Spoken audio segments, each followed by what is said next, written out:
ජීවමාන යේසුස් වහන්සේගේ නාමයෙන් ඔබට සුබ දවසක් වේවා. මතෙව් 8 වෙනි පරිච්ඡේදයේ 8 වෙනි පදය. 100කට මුලාදෑනියා උත්තර දෙමින් ස්වාමීනි මාගේ පියස්ස යටට ඔබගේ ඊමට මම නොවටිමි. වචන මාත්‍රයක් කිව මැනව. එවිට මාගේ මෙහෙකරුවාට සුවවන්නේය.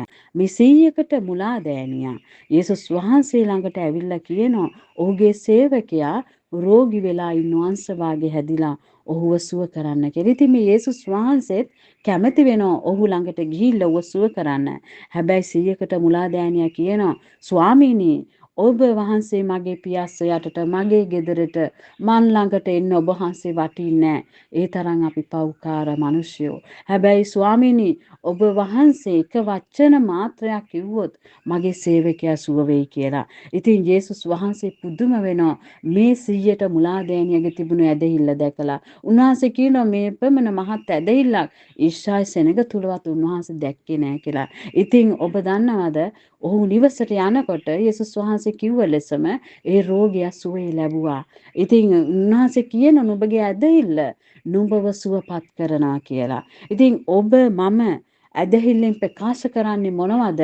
ඒ දේ තමයි ඔබට මට වෙන්න යන්නේ. ඉතින් ඔබ මේ වෙනකොටත් යම් රෝගවලට ගොදුරු වෙලා පීඩාවට ලක් වෙලා වේදනාවේ ඇති, ප්‍රශ්න කරදර වෙල හිර වෙලා ඇති.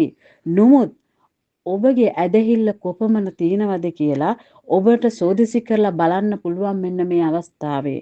ඉතින් ඔබ කියයි මං ඇදහිල්ල තුල ඉන්නවා. මම බලවත්ව ඉන්නවා. මං වැටෙන්නේ නැහැ කියලා. නමුත් ඔබ නොහිතන මොහොතේ ඔබව දුර්වල කරමින් ඔබගේ ඇදහිල්ල නැති කරන්න සාතන් මාන බලනවා. ඉතින් ඔබ කොච්චර ශක්තිමත් කිව්වත් ඔබ රෝගී වෙනකොට ඔබගේ ඇදහිල්ල නැති බව ඔබට දැනෙනවා. මොකද මන්ද ඔබ ඇදහිල්ලෙන් ප්‍රකාශ කරනකොට උන්වහන්සේ තුල සුවය ලබන්ට යනවා.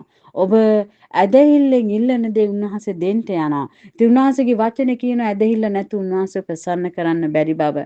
ඉතින් ඇදහිල්ල අපි ක්‍රියාවට දැම්මේ නැත්නම් ඒක මරණ ස්වභාවයටපත් වෙන්න යනවා.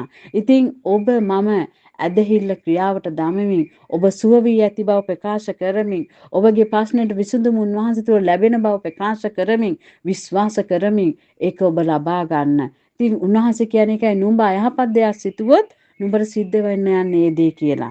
ඒ නිසා ඔබ යහපත්ව සිතමින් යහපත් දේ ප්‍රකාශ කරමින් ඔබගේ ඇදහිල්ල කොපමණ තියෙනවද කියලා ඔබ සෝදිසි කරලා බලමින් උන්වහන්සේ තුල ගමන් කරන්න.